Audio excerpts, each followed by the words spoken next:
everyone. Good afternoon. I'm Efkan Nifty with the Caspian Policy Center. Thank you to all those who have joined us from our third panel, and for those who are tuning in for the first time with us this morning. Welcome to our fourth and final panel of the forum on the fostering innovation and entrepreneurship in the Caspian region. The COVID-19 pandemic has exposed the vulnerabilities of business development and commerce. Pandemic-related shutdowns precipitated economic slowdowns worldwide, and it's imperative that governments encourage recovery efforts to revive their countries' economies. The pandemic has also placed a considerable burden on women and small and medium-sized enterprise owners. I'd like to turn the floor to our esteemed Ambassador Susan Elliot. Ambassador Elliot currently serves as an advisory board member of the Caspian Policy Center and previously served as the ambassador to Tajikistan and Deputy Assistant Secretary of State of the Bureau of South and Central Asian Affairs. Ambassador Elliot, good to have your moderation today for our very important panel. And I once again would like to welcome all our speakers from the Caspian region. Ambassador Elliot, floor is yours, please. Well, thank you very much, Efkan, for inviting me to moderate what I know is going to be a great discussion today. I'd like to thank all of our participants for tuning in, and for those of you watching. You know, we are going to have a panel today, which is topic fostering innovation and entrepreneurship ecosystem. And as Efkan just mentioned, the pandemic has seriously hit not only the economies of the region, but the economies of the world. So I'm looking forward to discussing how we are able to promote and innovate entrepreneurships in the region, in Central Asia and in the Caspian. And especially we want to look at how we can promote entrepreneurship among women and in other areas like technology. We just had a great panel on energy and energy cooperation. So we're going to try to focus on other kinds of business opportunities in the region. So as I said, I'm very pleased to have such a distinguished panel, and we're going to start out with our keynote speaker, who is Harry Bader, the Deputy Assistant Administrator from the Bureau of Development, Democracy, and Innovation at the U.S. Agency for International Development. So Harry, I'd like to turn the floor over to you to give our keynote remarks. Thank you, Madam Ambassador, and thank you to all who are on this panel. It is a pleasure to be participating with you today. So I just want to say good afternoon to everyone who's joining us from Asia and Europe, and good morning to those who are joining us in the United States. I am thrilled to have the opportunity to speak today about innovation policy. I'm going to focus primarily at first on energy policy innovation and the kind of enabling environment that makes it possible. But then I'm going to transition to talk about developing innovation ecosystems from the experience that USAID had with what was previously called the lab, is now part of our operating unit known as Innovation, Technology, and Research. But first, I just want to say it is exciting to think about innovation when reflecting upon the words of my colleague, Acting Assistant Administrator for USAID's Bureau for Europe and Eurasia, Margot Ellis, who highlighted yesterday that the transformation of the power sector is enabling a climate that is welcoming change and innovation. Indeed, President Biden has brought the United States back into the Paris Agreement, and he has set ambitious domestic targets for achieving a 50% reduction in greenhouse gas emissions for the United States from the 2005 levels by 2013. But as the world raises its ambitions to tackle the climate crisis, whether it's in energy or emissions or in drought response, in water management, hydrology, domestic range management, the United States stands ready to partner with its countries and to support those countries not only in achieving their nationally determined contributions for fighting climate change, but also stimulating innovation in all sectors impacted by climate change, whether that be energy, public health, economic growth, or natural resources management. And in all cases, we must respect and take into account not just the climate goals, but domestic needs and respect for national sovereignty. I will close on our comments about climate and energy by noting that USAID has committed at the President's Climate Leaders Forum to develop a new USAID international strategy committed to changing the way in which USAID engages the world to tackle this crisis. And we will deliver that strategy by November 1st, 2021, through our administrator, Samantha Power, at the United Nations Climate Change Conference, known as COP22. Now I'd like to digress a little bit from talking about energy and climate to the larger ecosystem. We know that the key to innovation is powering individual initiative through education and the accumulation and protection of private investment capital to take risks on new ideas. USAID has been a leader on global development alliances where we partner with private sector industry, partner nations, the NGO community to improve and engage in the education sector, the public health sector, and the communications sector and cybersecurity, so as to provide not only access to information, but to provide information that stimulates the cauldron of ideas that is the global scientific and technological enterprise. We advocate for access to a global digital ecosystem that fosters capitalism, individual free expression, and democracy. We seek a global digital ecosystem that can stimulate investment, protect private capital, and expand the horizons of every citizen in every country. USAID has been at the forefront of expanding opportunities in countries to work together and partner with local businesses, American businesses, and academic institutions to foster that dynamic exchange of ideas. But we can do so only when the global digital ecosystem is free from tyranny and censorship and available to every citizen to access information and to engage the global discourse as to what is necessary to attract the capital, to build the businesses, to learn the lessons, and to gain understanding that will enable us to expand the ability for every citizen to take an active part in trying to solve the problems that they encounter in their country and in the region and in the world. And that is why I'm so proud that USAID has the Development Innovation Ventures program, which is intended to take any idea from anyone at any time, anywhere in the world, and on any topic, and to take a risk in investing in that person to see if it is their idea that can change the world and bring about a revolutionary leap in our understanding of a technical problem. Like my other government colleagues yesterday and today, I am proud of the partnerships that the United States through USAID, the State Department, and others forge in our ongoing efforts to reform the energy sector, the innovation ecosystem, and to challenge the pernicious problems of climate change, poverty, and illiteracy, and health around the world. But together, we are working to ensure peace, prosperity, and security for all the nations in the world. I'm going to stay on and participate in the conversation if asked, and I look forward to the rest of today's discussion. Thank you very much for your time. Thank you to all the panel members, and thank you, Madam Ambassador.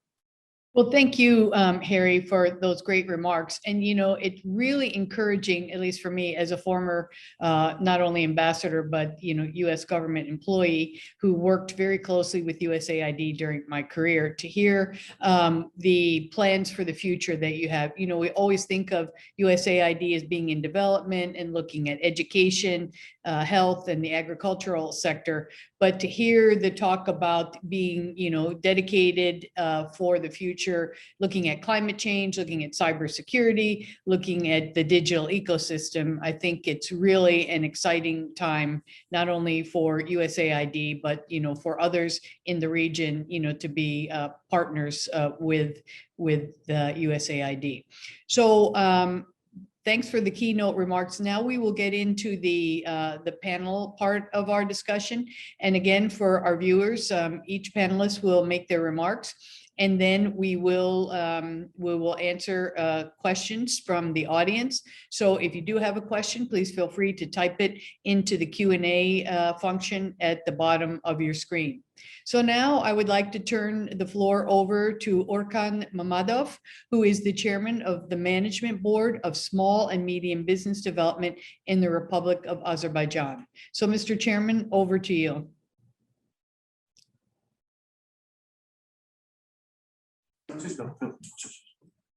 Dear panelists, esteemed participants, firstly, on behalf of a Small and Medium Business Development Agency of the Republic of Azerbaijan, I would like to extend my sincere gratitude to the Caspian Policy Center for the innovation to this forum. Of course, CPS has extensive experience in organizing international events on high level which cover economic and other cooperation issues. And I would like to note the effectiveness of CPS as a platform for highlighting achievements of Azerbaijan to the wider public. And we would like to thank all SPS staff for their efforts. Speaking for my own experience, I had the honor to attend previous CPS events back in year 2018. I took part in the Caspian Innovation Summit in Boston, where our agency's delegation included representatives from local IT companies and women business owners.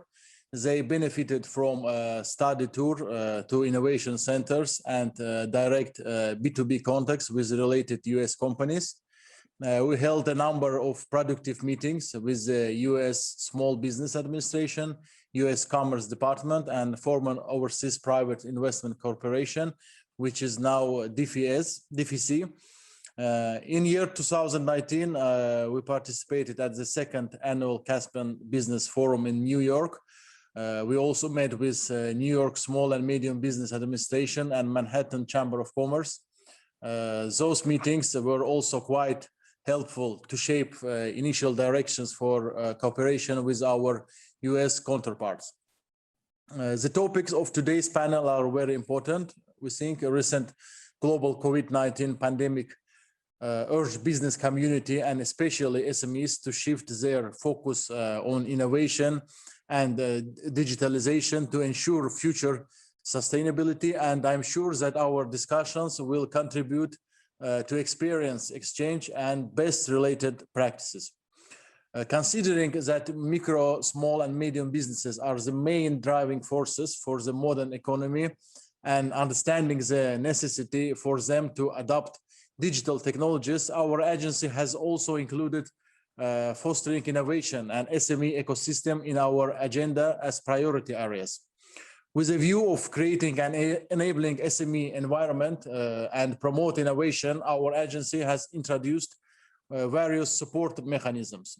We analyze current environment to make sure that our support is tailored to the need of local SMEs, including particular groups in rural areas, such as youth and women. We have a good practice in assisting them in setting up their businesses or developing existing activities. International partners and international financial institutions support us in our activities. It is worth to mention our cooperation with USAID.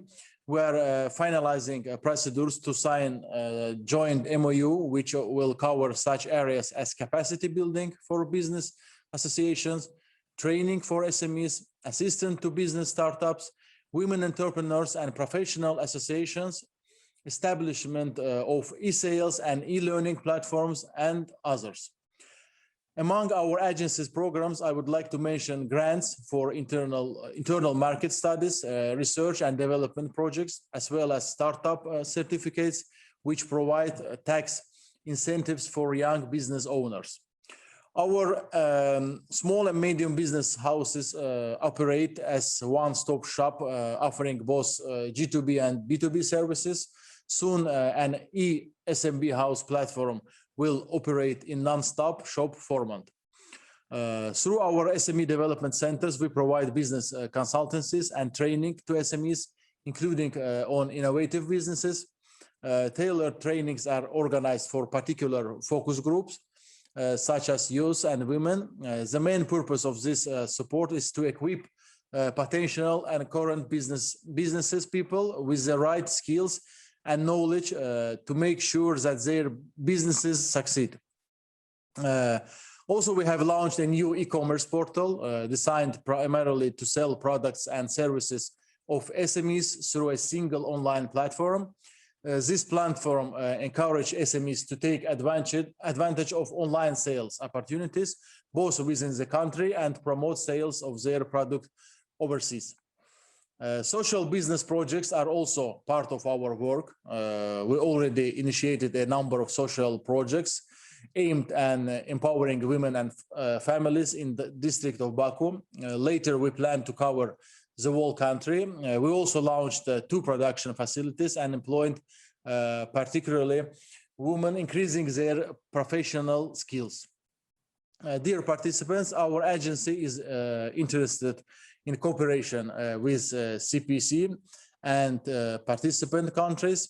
Referring to our last month's meeting with CPC delegation in Baku, I would like to share some proposal for our future cooperation agenda. First of all, the government of Azerbaijan is focused on development of the liberated Karabakh territories. Agency is working on eligible projects where foreign investors can participate. We are ready, first of all, to provide all necessary coordination and support. Potential of the Karabakh region can also be promoted in CPS magazine. In the framework of regional cooperation, we propose to coordinate our joint efforts to foster innovation and entrepreneurship ecosystem through special working group on SMEs. CPS can also assist in establishing direct connection with local and US companies to create joint partnership in participating countries. If taken locally, our agency will guide interested companies through all steps, including consulting, obtaining permissions, conducting market research. Our agency is always open for joint cooperation. Thank you.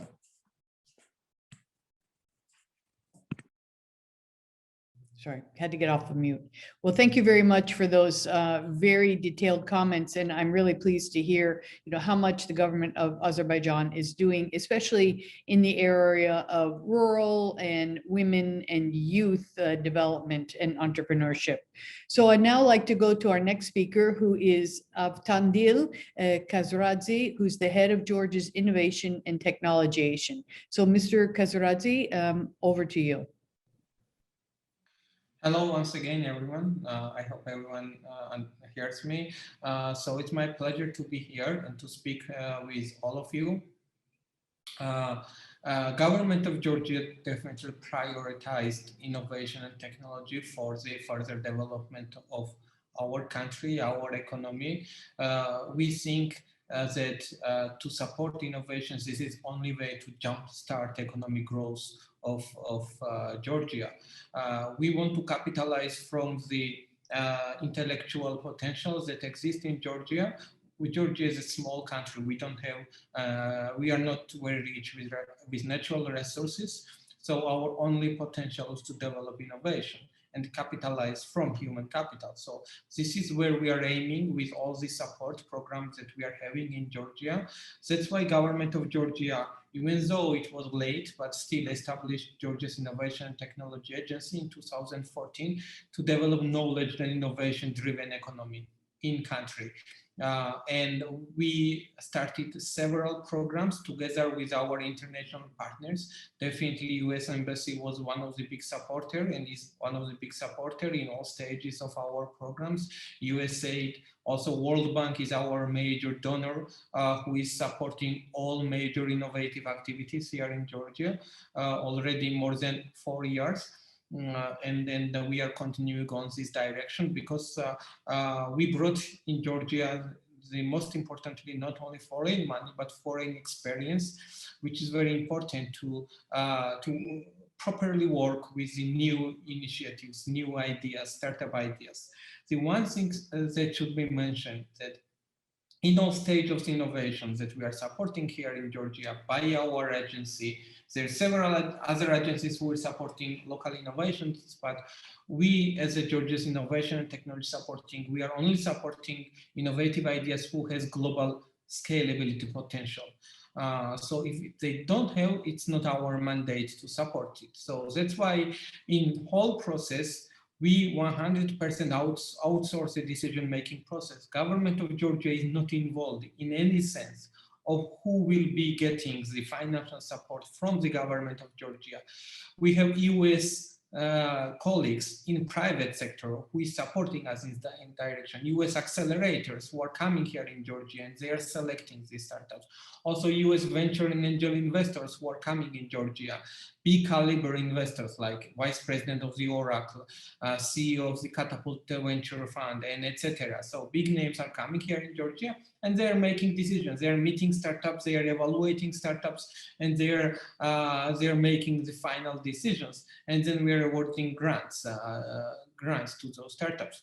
Also, one of the things that should be mentioned that we opened the regional-wide accelerator program from US Silicon Valley, 500 startup accelerator program entered in Georgia, and then we opened doors also for startups from neighboring countries as well. So for close neighbors, but a lot of other countries also participated, for example, from Balkan countries or Baltic countries, and Ukraine, Azerbaijan, Armenia, and other startups who participated in the program. And we are definitely supporting in this direction. One of the things that should be mentioned that government of Georgia prioritized also ICT industry as one of the major industry for further development of the country. And recently, 6 months ago, actually, we introduced the new tax incentives for IT companies who are opening offices here in Georgia and have customers outside of Georgia. So those companies will benefit huge tax incentives. They are not paying any taxes for VAT and property taxes. And 2 other taxes that is payable, we reduced income taxes from the salaries of their employees, which was even low in Georgia, flat 20%, but we reduced it to 5%. So IT companies will pay only 5% from the salaries to their employees. And also we reduced tax for dividends, also from 15% to only 5%. So this is huge tax incentives, and also it led to big US IT company open offices and employed already 500 people here in Georgia.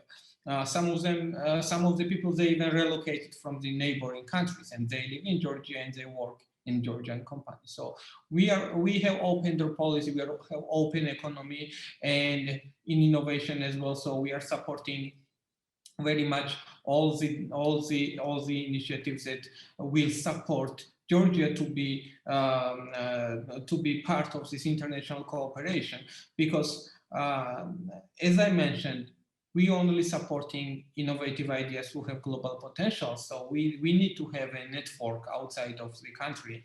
And that's why cooperation with United States, also government level, but most importantly, I would say with private sector, with venture funds and with accelerators are vital for further development of Georgia. We actually started massive financing support schemes for the innovative companies from 2018. And we did not spend a lot of money, actually. The direct money that was given from us to the startups is only 15 million Georgian lari, 15. But last 2 years, we had amazing investment return from those startups who actually developed their startup projects and raised further international investment, mainly from US, but also from European Union, from Netherlands, from Belgium, and from UK as well. But main investors that they found in US. And so all those 4 years, we only spent 15 million lari. In the last 2 years, and in the first 2 years, there was no result. I mean, they were not ready for the private investment. But then they developed themselves to the stage that they were ready for the investments. And last year, in COVID crisis year, they raised 35 million Georgian lari, which is 20 million more than we invested in this whole 4 years. And this year, in these first 5 months, they raised more than 100 million Georgian lari as a private investment. So even though we are early ecosystem with regard to the innovation, we think that this is one of the aspects that Georgia could be, and we hope it will be very successful in nearest future, because we are studying how to do it, and we are with open arms receiving help from international colleagues, and we as a government, we are not making decisions. This is one of the most important factors to have a credibility, not to have any risk of the corruption or impartiality. And with support of our international partners, with World Bank, we are happy to continue to develop innovation ecosystem here in Georgia. Thank you very much. Well, thank you very much, Mr. Kazradzi. I mean, I think that's an extremely interesting things that you're doing in Georgia, especially looking at incentives for startups that are involved in global business. So I'd like to now turn the discussion over to our colleague from the Republic of Kazakhstan, Lazat Ramazanova, who is the chairman of the National Commission on Women's Affairs and Family Demographic Policy. So over to you. Добрый вечер. Очень интересное обсуждение идут на площадке. Я второй год подряд получаю приглашения, и в этом году впервые сама участвую. Ну, наверное, про Казахстан очень много можно говорить, но я бы сказала ключевую вещь о том, что гражданское общество в Казахстане, в частности, наверное, женщины, они занимают все более увереннее позиции на уровне истеблишмента страны. Наверное, показателем можно взять, ну, элементарно, наверное, пример нашей организации, которую я представляла до того, пока заняла пост председателя Национальной комиссии по делам женщин при президенте. Вы меня приглашали в прошлом году в качестве руководителя Совета деловых женщин Палаты предпринимателей Казахстана. Это действительно независимая организация, бизнес-структура. Мы, организация была созданная по принципу континентальной модели палат предпринимателей, как германская, австрийская палата.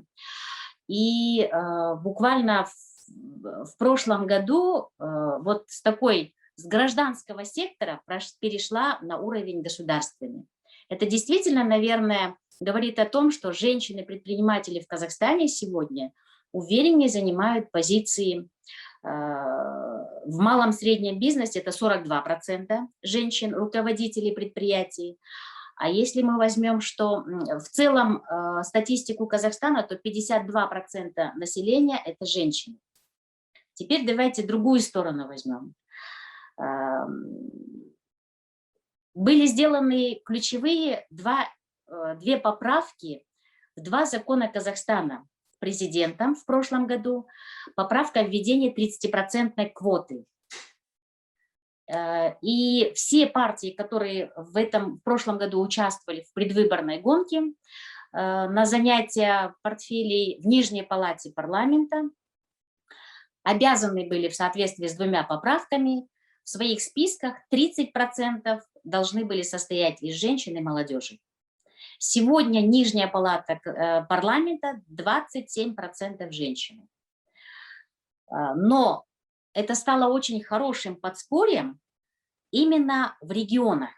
17 регионов Казахстана, свыше 200, порядка 200 районов, это органы представительной власти региональные.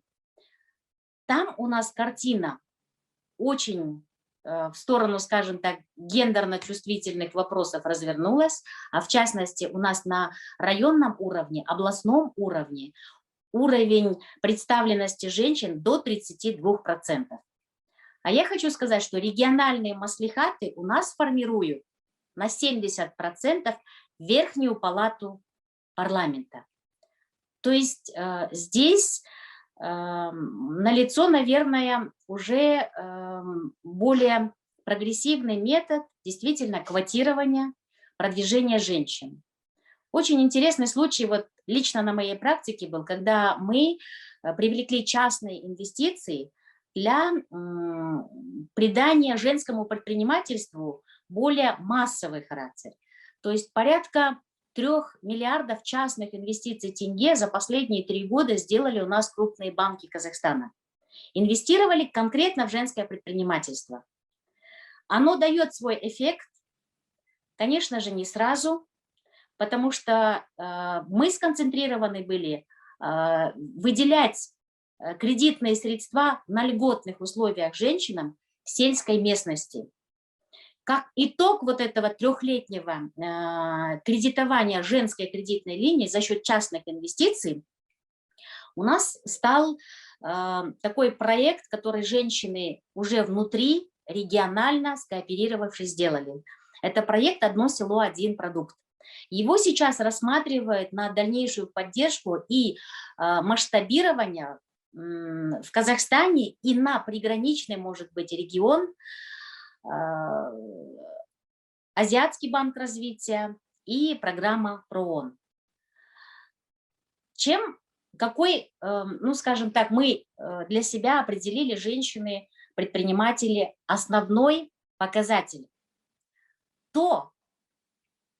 Это самое главное, наверное, какие сферы займут женщины в рамках этого проекта.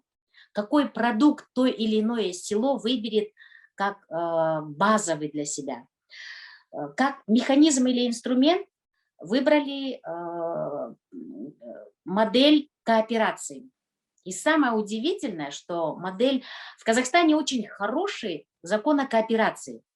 Но мы, предприниматели, всегда говорили, что очень много хороших законов, но они должны предельно просто работать. Администрирование должно быть самым простым образом расставлено. Поэтому мы надеемся, что женская кооперация – это тот самый, наверное, инструмент, который поможет с минимальными финансовыми вливаниями использовать внутренний потенциал женщин-предпринимателей. Это вот как один из бизнес-проектов, который у нас сейчас идет. Но как уже придя на должность председателя национальной комиссии, мы постарались все-таки привлечь государственные инвестиции на программы обучения женщин. Это очень важно. Я хочу еще с одним кейсом поделиться. Сегодня была встреча с афганскими женщинами-парламентариями. Я просто не могу здесь не сказать, потому что это была их боль. Я хотела бы ее сегодня вам тоже передать. Они очень обеспокоены тем, что сейчас безопасность женщин в Афганистане, она на грани, скажем так, очень серьезной проблемы не только страновой, но и, наверное, региональной. Казахстан с 2009 года поддерживает афганских женщин. Мы в рамках своих внутренних грантов помогали обучаться молодым людям в вузах страны, нашей страны. В 2017 году поддержал еще Узбекистан. тоже представили бесплатные гранты. И Европейский Союз совместно вот с 2 государствами мы сделали этот совместный проект, в рамках которого 50 девушек сейчас обучаются в общей сложности в наших странах. Я надеюсь, что вот площадка, которую вы создали, она не будет ограничиваться каспийским сотрудничеством. Понимаете, безопасность в регионе – это безопасность в именно тех точках, где женщины больше всего нуждаются в поддержке. Поэтому я очень надеюсь, что эта площадка как-то посодействует или услышит, может быть, через меня, то, в какой тяжелой обстановке сейчас находятся афганские женщины. Мы со своей стороны хотели бы, чтобы трансграничное сотрудничество каспийских стран приняло, я надеюсь, после пандемии это будет больше масштабировано, скажем так, в офлайн формате, наверное, больше на межрегиональное сотрудничество. Женщинам очень нужны онлайн-торговые площадки. Существующие системы, существующие онлайн-маркетплейсы, они не доступны для женщин сельских. Поэтому мы предлагали со своей стороны создать какие-то, ну, я не знаю, мы предлагали на базе казахстанского регионального хаба ООН создать центр гендерных инициатив. Гендерные инициативы для решения проблем женщин в разных сферах. Понимаете, счастливая женщина – это совокупность счастья в семье, успешный бизнес и уверенность в будущем. Обеспечить ее только через предпринимательство невозможно. Поэтому я вот призываю вас всех, наверное, сгруппировать наилучшие практики через информационный хаб поддержки совместный. Это мы готовы сформулировать и переслать в вашу штаб-квартиру, в какой форме она может функционировать, кто может в ней участвовать и какие знания от наших коллег на данной платформе будут полезны. То есть совместная онлайн-площадка нам нужна. Спасибо. You can start to wrap up. I really like what you're saying, but we need to get back. We can ask questions more when we get into the discussion period. So, извините. Well, anyway, thank you, Chairman Ramazanova, for those very important remarks. And having worked in Central Asia, not only as ambassador, but then as the Deputy Assistant Secretary for the region, I've known that Kazakhstan has always been a leader in innovation and entrepreneurship and promoting women in these. And I'll ask you more questions when we get into the Q&A period, but now I'd like to go to Malika Jurakalova, who is the USAID Gender Advisor at the US Embassy in Dushanbe, Tajikistan, and a very good friend and colleague of mine. So over to you, Malika. Thank you. Good morning, dear Deputy Assistant Administrator, Ambassador Elliot, panelists, and Caspian Policy Center colleagues and friends. Thanks, Ambassador, for providing such an opportunity to speak on the general situation of women's entrepreneurship in Tajikistan at this conference. With your permission, I would like to give an overview of female entrepreneurship in Tajikistan and later embark on the existing gaps and recommendations. So the development of this sphere started in 2010 when the issue of entrepreneurship was raised in our country. Simultaneously, the notion of female entrepreneurship emerged and the state program on supporting entrepreneurship for 2012-2020 was developed. This program also included the requirement to create the task force on women's entrepreneurship under the State Investment Committee. And this type of working group was created in 2015. This task force comprises all the key stakeholders, including development partners, state entities, private sector, and civil society organizations. USAID Tajikistan mission is one of the key stakeholders of this group. Within the framework of this task force on women's entrepreneurship, a series of barriers and obstacles have been addressed throughout all these years. One of the initial major gaps raised was the lack of statistics on female entrepreneurship, and luckily now we have detailed statistics on women's entrepreneurship within the statistical agency. As a result of improved statistics, we have got more analytical information on entrepreneurship, which helps us to track changes in the number of female-owned enterprises.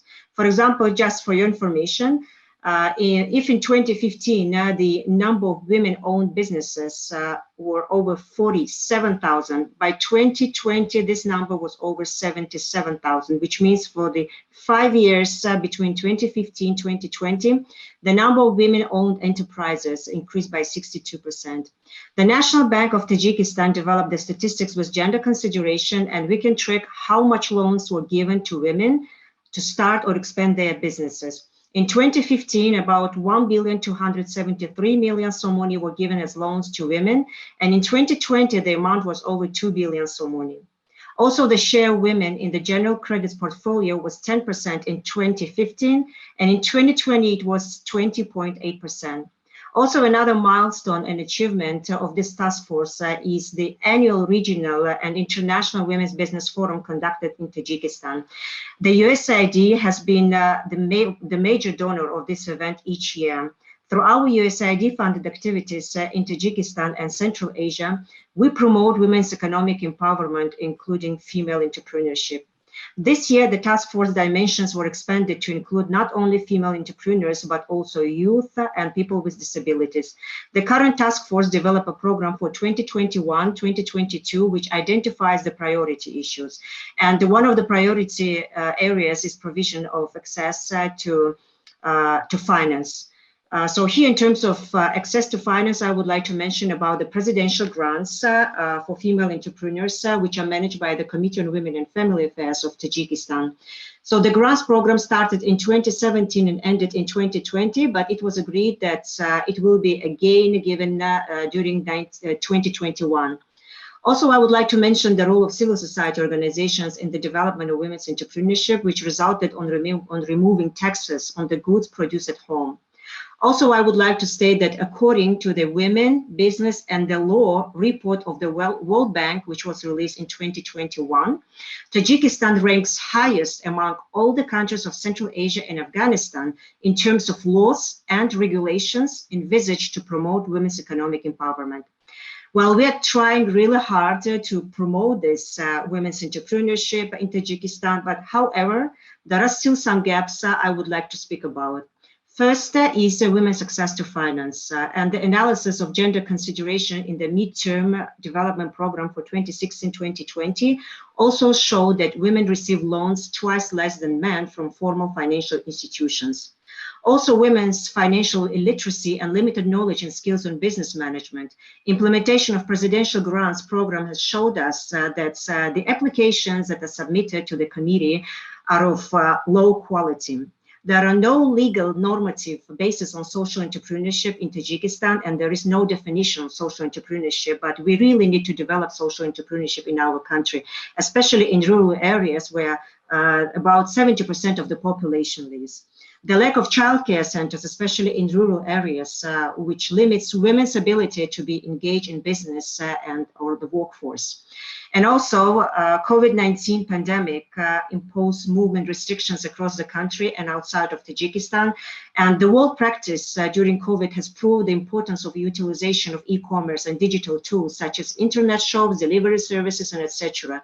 Unfortunately, due to internet price, which is really high, and the digital commerce is not developed in our country. The analysis of formative research conducted by the USAID-funded Women's Entrepreneurship for Economic Development project showed that women are not self-confident and they lack self-confidence, self-advocacy skills. The mentality and the social norms on the role of women in the household and lack of support from the family members affect women's workforce engagement. And the low capacity on business management due to absence of dialogue between the state and the private sector, lack of knowledge on legal aspects and taxation, and lack of consultative services for business management. And right now, I would like to share the list of recommendations that were developed by the members of the Task Force on Women's Entrepreneurship. First is developing the legal normative basis on social entrepreneurship and develop social business. establishing the childcare centers, especially in rural areas. Women in rural areas state that they can't leave their households because of the childcare responsibilities, promoting and strengthening of mentorship programs, especially in rural areas. Also, mentors need to strengthen their own knowledge and get additional skills too.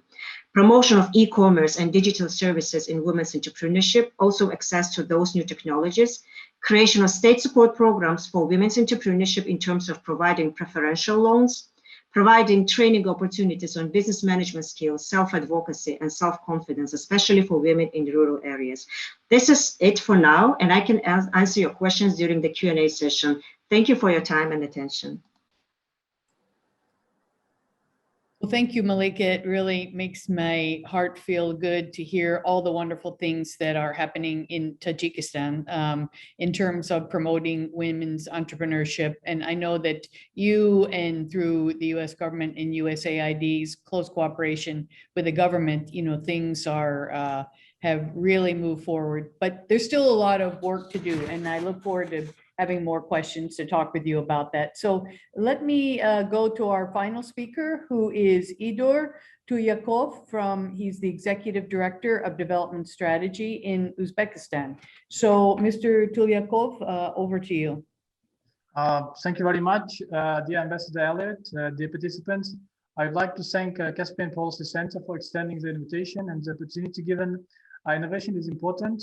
If you look at institution-wise, Uzbekistan established its own Ministry of Innovation Development in 2017 in order to ensure that accelerated innovative development happens in all sectors. Innovation happens in many areas, but more probably via digitalization. Many years ago at Heathrow Airport, I came across with an ad saying in future goods will not be transported, but transmitted. So this became true today. So today we don't have to transport our bodies, but we just transmit our data and can still exchange ideas, services, and knowledge products. In this aspect, the development of telecommunications and information technologies plays a significant role in expanding digital economy. At present and in the future, the competitiveness of a country in the global economy depends on the level and quality of information technologies. In Uzbekistan, the telecommunications infrastructure is dynamically developing. Just looking at data, the length of laid fiber optic communication lines has grown by almost 4 times, from 17.9 to 68.6 thousand kilometers. So by the end of 2021, we expect it will be doubled, increasing to 118,000 kilometers. The expansion of the network of base stations of mobile communications made it possible to create conditions for the provision of services of mobile communications for 98% of the country's population, so including high-speed communications up to 90%. At the same time, further work is being carried out to achieve modern communication standards, for example, such as 5G. Since September 2019, 2 local mobile operators, Uzmobile and Ucell, have begun test trials of 5G technology, and currently 15 5G base stations are operating in test mode in Tashkent. As the number of mobile subscribers since 2016 has grown by 20% to 25.4 million people, and the number of internet users has almost doubled to 22.5 million people. Since 2016, the speed of the international data transmission network has been increased to almost 22 times. At the same time, the cost of tariffs for internet services for providers decreased 21 times.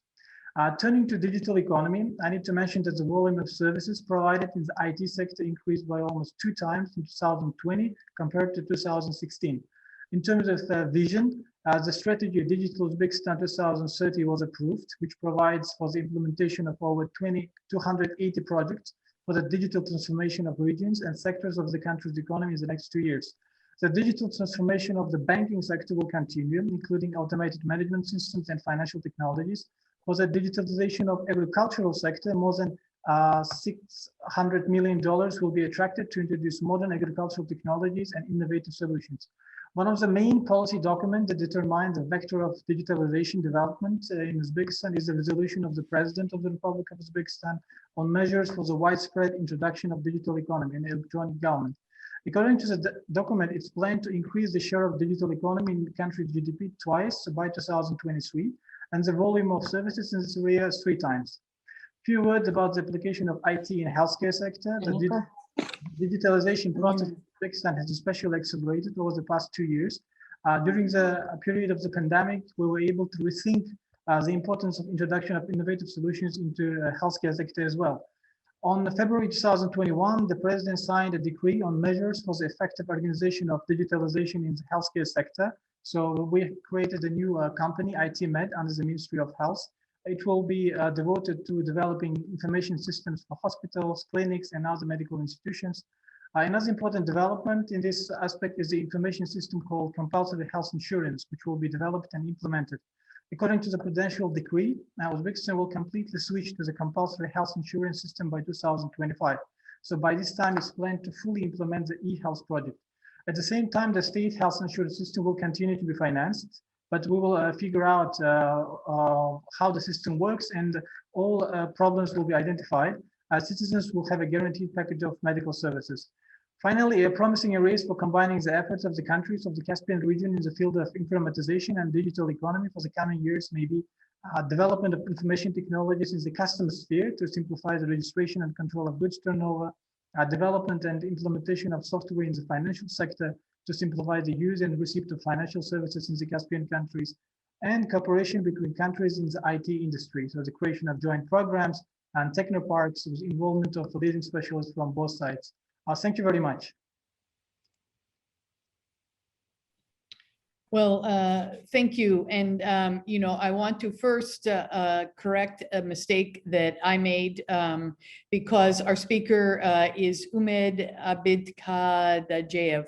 So Umed, please forgive me for introducing the wrong name. And he is the Director of Institute of Forecasting and Macroeconomic Research in Uzbekistan. So please accept my sincere apologies, because I think what you just have indicated is the very good work that the government and the people of Uzbekistan are doing in looking at innovative technologies. And we have several questions in the Q&A, but I think I'd want to start out with, and this can be for everyone, but I know that Mr. Kazuradze talked about tax incentives in Georgia to attract, international business, but also Malika and Lazat talked about access to finance for women. But I guess I'm wondering, and this can be for any of our participants, but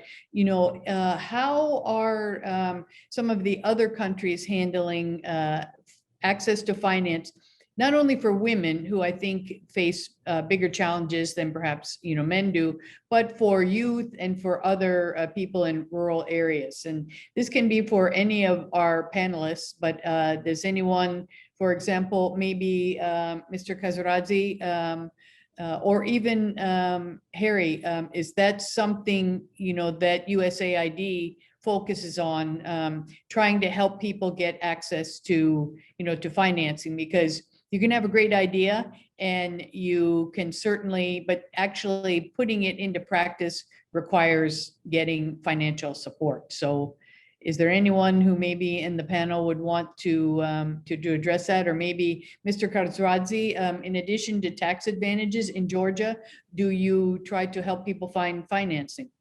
Sure, of course. I mean, tax incentives is one of the aspects that we are supporting companies, but we are directly investing money to the startups. As I mentioned, that we have international evaluation system, international investors who are making decisions, but we are giving our money, governmental budget money. And we already spent more than 15 million Georgian lari, which directly put into the startups who has innovation ideas, and all of them are grants. It's not investment. We don't take any equity, but we do have the major focus of the women entrepreneurship and women, especially in STEM direction, in science, technology, engineering, mathematics. We have a specially dedicated training programs, boot camps for school pupils, for the university students, and young women entrepreneurs, in order for them to engage in our activities. And I'm very proud to say that in our activities, women participation was in 2015 32%. Right now it's a 53% in all our program. And in our grants, the women participation was only 15%. Right now it's 40%. So we are actually seeing the good trend that women are involved in the innovation ecosystem, and this is something that we want to capitalize on that direction, and definitely. So this is the area that we are focusing from in Georgia. That sounds great. Thank you. And I think it's extremely important. And I think as Ms. Ramazanova and Malika also pointed out, that women, and this has been my experience from being in the region and even in the US and other places in the world, that if you take a chance on a woman, women are usually very good at repaying their loans, but they're not experienced in asking for loans. So it's extremely important, I think, to give opportunities to women entrepreneurs. One other question I have before I go to the Q&A, it has to do with regional coordination. You know, this is the Trans-Caspian Forum. And one of the things that I like about working with the Caspian Policy Center is that, you know, they're trying to connect the countries of the region. And I know when I worked in the region, that was one of the issues, at least among the countries of Central Asia, is that they didn't, you know, there wasn't a lot of trade and work among the countries, let alone, you know, crossing the Caspian into Azerbaijan and Georgia. So I'm wondering if anyone could talk a little bit about, and maybe our colleague either, you know, from Central Asia, how you're able, or do you have programs that not only try to attract business to yourself, but are you working with other countries in the region to attract business that would be not just global, but that... Можно будет, да, Казахстан? Yeah, Kazakhstan, yeah. Казахстан. Я просто расскажу кейс в рамках Азиатского банка развития. Мы вот второй год подряд реализуем проект по поддержке легкой промышленности. Объясню, почему легкая промышленность. 90% этой отрасли в любой стране Центральной Азии – это женщины. И в рамках нашего проекта мы сделали специальные обучающие курсы для женщин региональных и сделали 2 форума для руководителей предприятий легкой промышленности Кыргызстан, Узбекистан, Казахстан, Таджикистан. К сожалению, пандемия просто свела на ноль наши планы. Но в рамках вот наработанной платформы по поддержке легкой промышленности мы, например, взяли очень много позитивного опыта от наших узбекских коллег. Я очень сожалею, но господин Умид, да, вы очень много рассказали про цифровизацию, но про то, какие хорошие вещи ваши женщины сделали, я не услышала в вашем выступлении. Реально, то, что делает Узбекистан для поддержки легкой промышленности, он стоит того, чтобы его применяли в других странах. Я просто хотела вот это сказать. И мы, например, вот на этой площадке в рамках работы с АБРом пришли к необходимости целого развития кластера, межрегионального кластера. То есть есть потенциал у каждой страны, скажем так, экспорта первичной продукции, импорта фурнитуры и производства каких-то больших локальных производственных линеек. Я очень надеюсь, что меня правильно перевели. К сожалению, я понимаю английский язык, но говорю лучше на немецком. Поэтому мы бы хотели, чтобы такие проекты, если поддержит USAID, именно в легкой промышленности, оно было бы интересно для всех стран, вот, по крайней мере, Центральной Азии, как женский бизнес.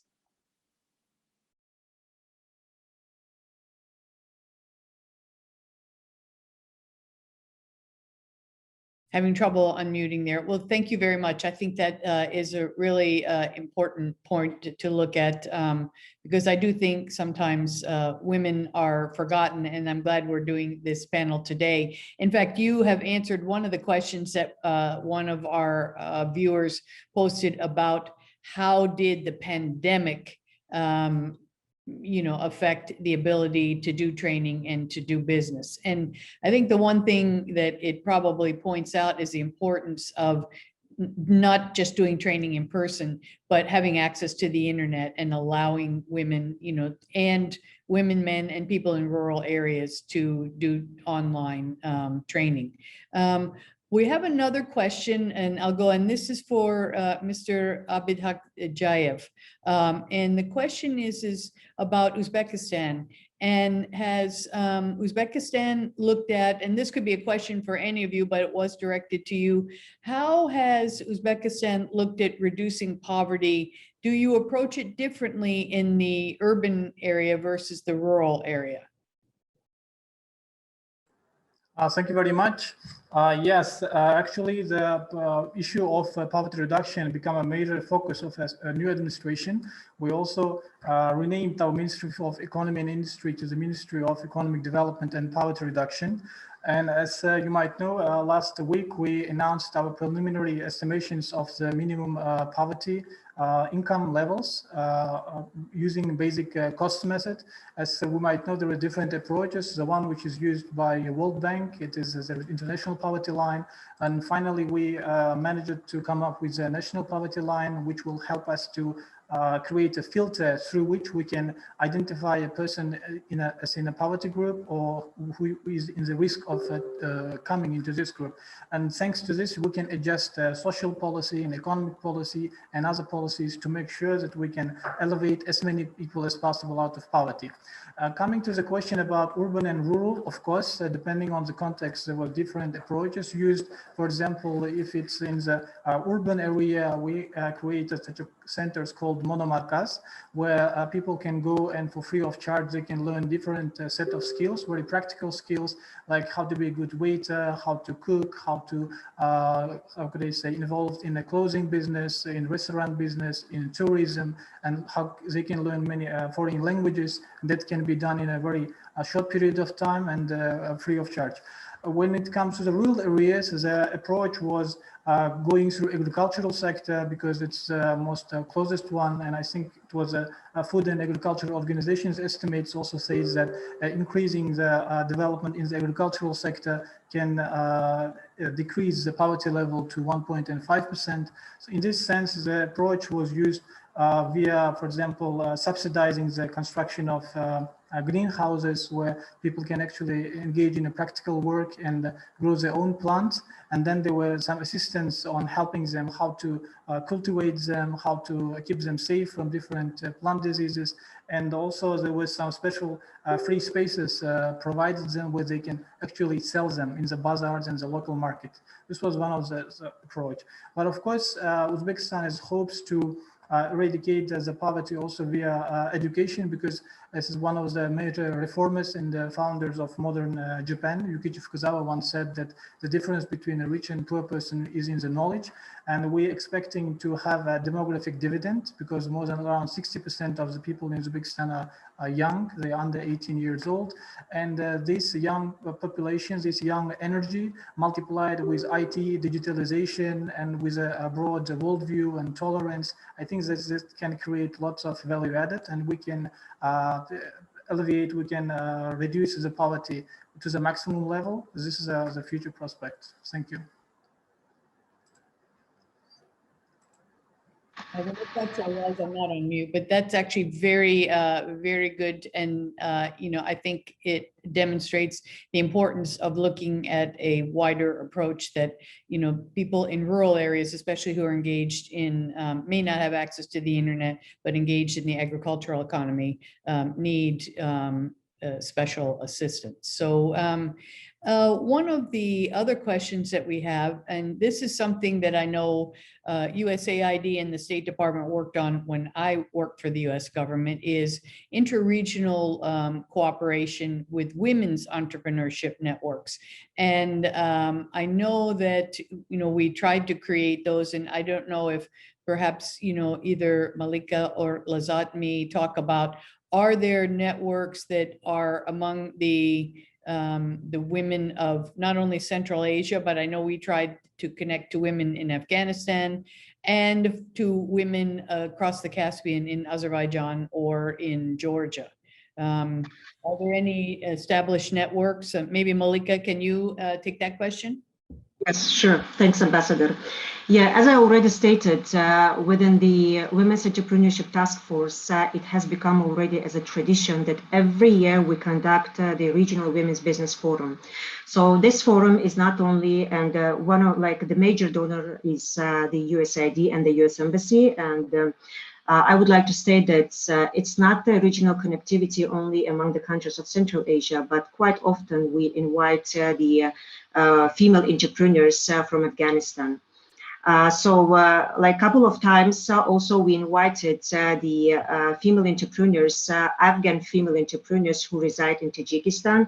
So those people who have the refugee status and they are engaged in handicrafts, in personal business, in beauty business. So we usually try to bring those people to our events because this is so much important for the networking opportunities and as well as for meeting new donors. So this is what I wanted to say in terms of the regional connectivity. Also, Madam Ambassador, I just wanted to say about the question you asked about the preferential loans, because we had such program within one of the local banks of Tajikistan, and it was funded by the EBRD. So basically, the thing is that if women want to start their business, if it's a female-owned enterprise, in this case, they can get their credits or loans and the interest rate is only 4 or 5% in dollars, when while if just like in a normal situation, if you want to open your business and expand your business and get those loans, the interest rate is from 12 to 18% in dollars, and from 20 to 27% if it's in Tajik somoni. So yes, so this is really a huge difference, and it makes sense to have this type of preferential loans for women. So they can start or they can basically expand their businesses, because every time when I speak with women and with female entrepreneurs, really experienced ones who have 20 years of experience of being a female entrepreneur, they always state that the interest rates are really high.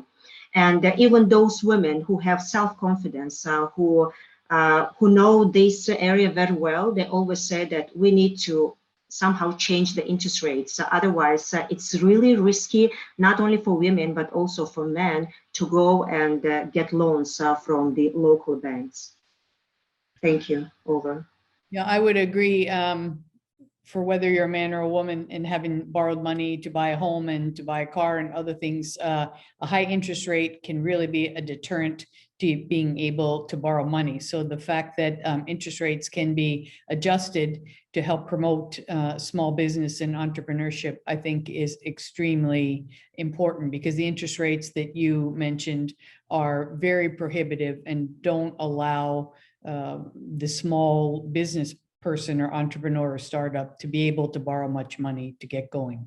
In going on, because I know this was another thing we had said we would discuss, and it has to do with the pandemic. And one of the questions from the audience is, how can entrepreneurship be utilized to advance medical security and preparedness in order to prevent or at least limit another global health threat in the future? And I mean, this could be for anyone. I know we haven't really asked a question from the Small Business Agency in Azerbaijan, but what is Azerbaijan and perhaps even other countries, what are you doing to try to, are there ways that, business can be used to try to look for ways to test, promote vaccines in the region? And does anyone have any thought for that? It can really be from anyone in the audience.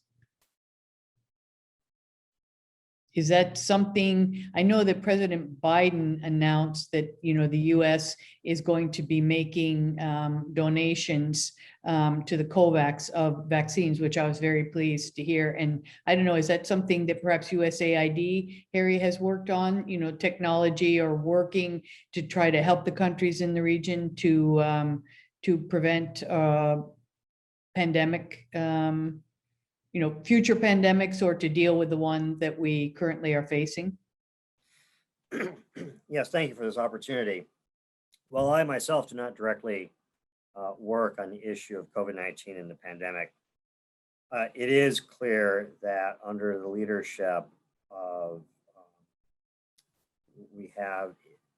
Jeremy Conondike, who is the Pandemic Task Force Coordinator for USAID under Samantha Power, we have been working to do a variety of things. One, of course, is the building of the public health delivery infrastructure, not only physical, but also in information so that we can get secure supply chains, because there are limitations to how the vaccines can be distributed.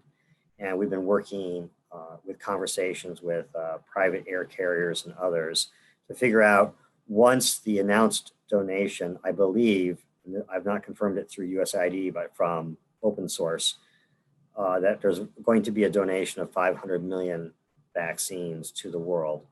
What USAID is involved in, of course, is trying to build and work with the existing infrastructure and to enhance the infrastructure so that the delivery can be made to reach not only the largest number of people the most rapidly, but also, which is a particular concern of USAID, is the last mile. Those folks that are hardest to reach and oftentimes the most vulnerable. I'd be happy to take on any questions and move them forward to Jeremy Conondike, to you, Madam Ambassador, for distribution by the center to get back to you on that. Thank you very much for this opportunity.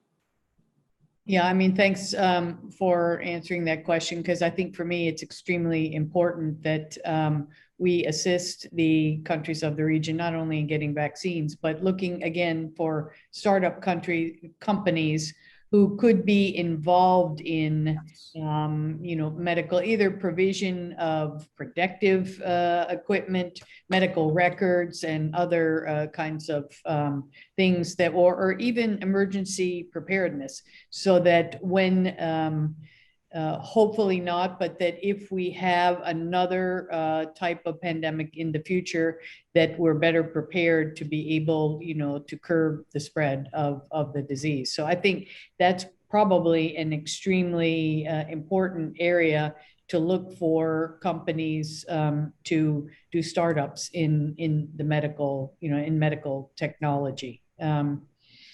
I have another question from one of our senior advisors. It's Ambassador Sakuda, who was U.S. Ambassador to Azerbaijan. And he mentions, and this goes back to, the importance of education, especially for women, but also for anyone who is young and perhaps lives in a rural area. But that in Azerbaijan, he mentioned that there were, the U.S. had what we called American corners.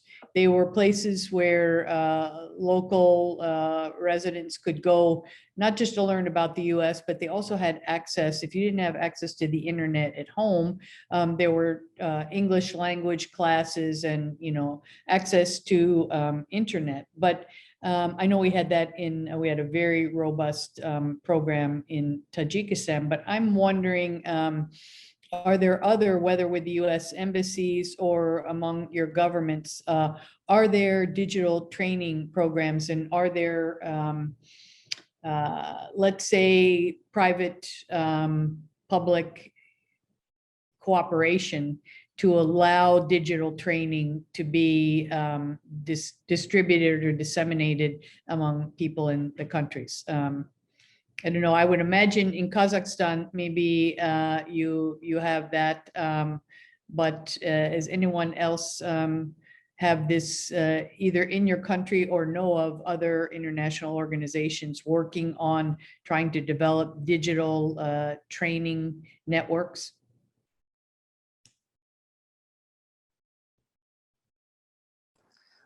If I may, for Uzbekistan, we launched a campaign. It's called 1 Million Coders. So it is directed for young people and for women where they can log in the online platform, and there is a speed is like a self-paced speed. They can learn coding from the beginning, from zero.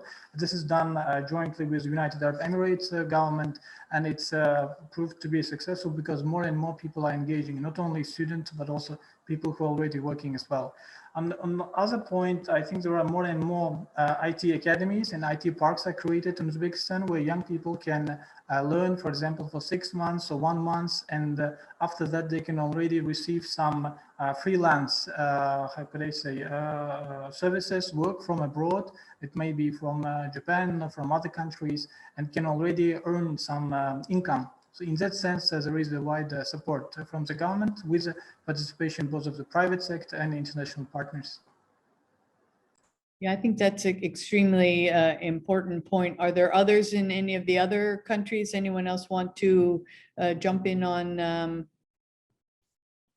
this issue? Ambassador Elliot, if you allow. Yeah, please go ahead. Just to make a little remark on this question and on what our chairman Mamadov said about the digital training. So firstly, let me just remind that our agency has a number of initiatives which are in our regions of Azerbaijan. This is a quite big SME Friends network. This is a one-man office in many regions, and we are planning to cover all Azerbaijan with this network. Also, we have already 5 SME development centers. The most important thing that they provide consultancy, mentoring, and preparation of business plans, and some seminars and webinars. And all of this is free of charge. And when I heard this question of Ambassador Sekuta, I just thought that in future, we can also integrate some of the services which are, or some of the opportunities which are provided in the American corners as a kind or as a part of our training programs, because this is very good in terms of the literacy raising, in terms of approximately English language skills for entrepreneurs, because it's also very important if they are going to enhance their supply chains, if they are going to enhance the access to markets, because here they also can need some foreign language skills, and much more important things as the literature, specified literature, which can be found in this American corners. So I think here we have not only in Azerbaijan, but in all countries participating in the CPC, there is a good opportunity to cooperate and to integrate these opportunities of the American corners to the practical dimensions. Thank you very much. Well, thank you. I think that's extremely important, and I'm glad to hear that, you know, in Azerbaijan, this kind of coordination and cooperation is occurring, because I do know, you know, again, it happened when I was in Tajikistan, and I've seen again in Uzbekistan and in Kazakhstan this kind of coordination. And I would say one of the issues is access, you know, to the internet. So giving people the ability to access the internet and to access training and organize training is extremely, extremely important. Well, I think we are just about out of, and we have answered most of the questions that have been posed. I think one, you know, final question, which maybe I can pose to any of you, but maybe to Chairman Ramazanova is, you know, we talked a little bit about empowering women entrepreneurs, but what segments of the, you know, of the business community? I mean, women, I think traditionally have looked for ways to work at home, but are there programs either in Kazakhstan or in the other countries that focus on helping women to be involved in what they traditionally haven't been involved in, whether it's the energy sector, whether it's the, you know, technology sector? And does Kazakhstan have programs to try to help develop women in these sectors that they haven't traditionally been involved in?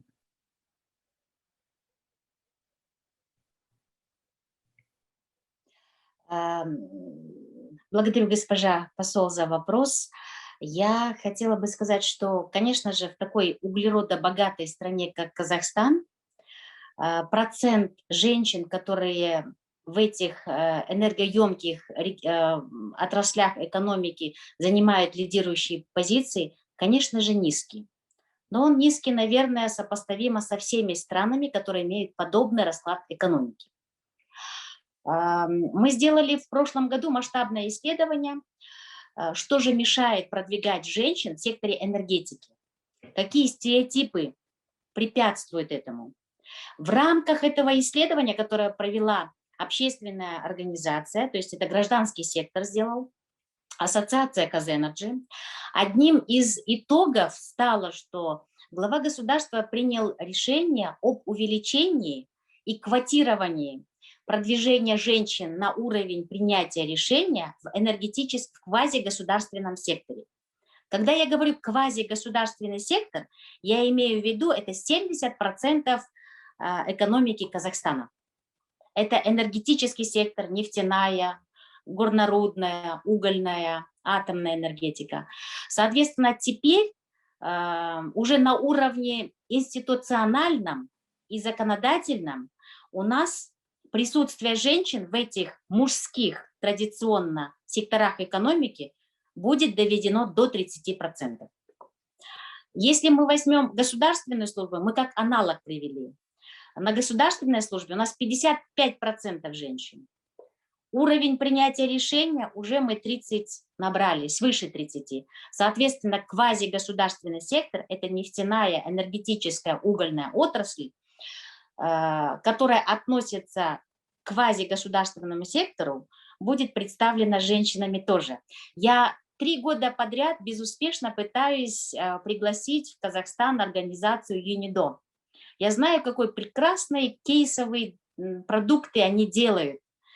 Я очень надеюсь, что наше Министерство индустрии и инфраструктурного развития поработает именно с этой организацией, потому что они способствуют, вот у них трехэтапное, они обучают, они помогают им найти источники финансирования, они продвигают их продукцию именно в секторе переработки, промышленности. Я думаю, это вот будущие задачи, которые мы для себя ставим.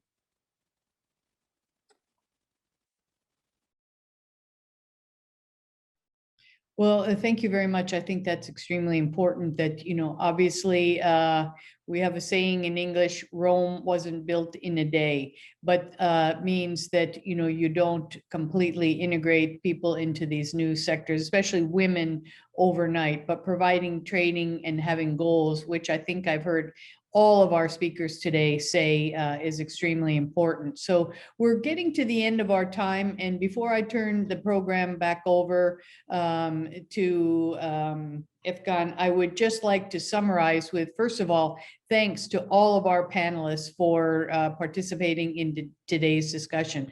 I think what we have done is really looked at a wide variety of issues that face the region in terms of how do we promote innovation, how do we promote technology, and how do we also become inclusive and include not only women, but youth and people from rural areas, because as we know, a well-educated and well economically rich population makes for stability and security in the region. So I'm extremely encouraged by everything I hear. For those of you who don't know, I started studying and working on Central Asia back in 1994 after the fall of the Soviet Union. And I've just seen among the countries of the region so much moving forward and so much coordination, interconnectivity, and focus on what will be, I think, making the region stronger. And I look at this region as the crossroads. You know, it was once maybe called the Silk Road, but really the countries of Central Asia and the Caspian region are extremely important for linking Europe and the US to countries, to the east, to China and beyond. So I want to thank all of you again, and I want to, thank Caspian Policy Center, as always, for including me in today's program. And I will now turn the program over to Efkan Nifty, our Executive Director. Thank you, Ambassador Elliot, and thank you for incredible moderation of this panel. And I'd like to thank to our keynote speaker, Harry Bader, and all the speakers from the region. I really appreciate your insights, and I think this was a very fruitful panel, actually, very engaging panel. I think working to foster innovation and entrepreneurship in a fair and equitable manner is a vital building inclusive economic growth in the Caspian region. Caspian region is a resource-rich area, but we also value the new entrepreneurship and startups and also innovation in the region. It's very important for the future of the region, for economic diversification as well. And obviously the economic empowerment of women in this economic growth is essential.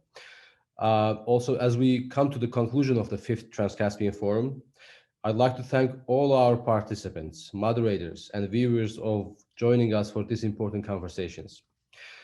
Although Caspian does not often receive the attention it deserves as politically, economically, and militarily critical junction, we are pleased to see outstanding interest that this forum promotes. We had almost 200 participants from all over the region and also from the United States. I know time differences sometimes makes things challenging, but I'm glad to have using this online opportunities to include everyone. I'd like to extend my sincere thanks to our advisors and staff at the Caspian Policy Center, without whose hard work this endeavor would never be possible. In addition, I'd like to thank to our embassy partners, all the embassies of the Central Asia, the Caucasus, Afghanistan, and Turkey, for being part of this incredible initiative for 5 years now. Also, this year, it's incredible to have support of U.S. International Trade Administration, Department of Commerce, U.S. Foreign Commercial Service, and USAID for their invaluable assistance in bringing together our wonderful lineup of speakers. Going forward, I hope to see many of you again soon, either in person or online. I hope in person next year in our 6th Trans-Caspian Forum. Please continue to follow the work that we do at the CPC in our events and publications. If you have not already done so, I encourage you to follow us on social media and sign up for our email list to stay up to date on our busy programming calendar. Thank you again for tuning in for the 5th Annual Trans-Caspian Forum. At its heart, this forum is both about building connections between the countries and between people, most importantly. This ongoing conversation on how the United States and Caspian region, as well as how the Caspian countries themselves can bolster their cooperation, will continue well into the future, and we look forward to continue working with you, with everyone. And once again, thanks for tuning into TCF 5th Trans-Caspian Forum. And we wish you well from the Caspian Policy Center from Washington, D.C. Thanks all.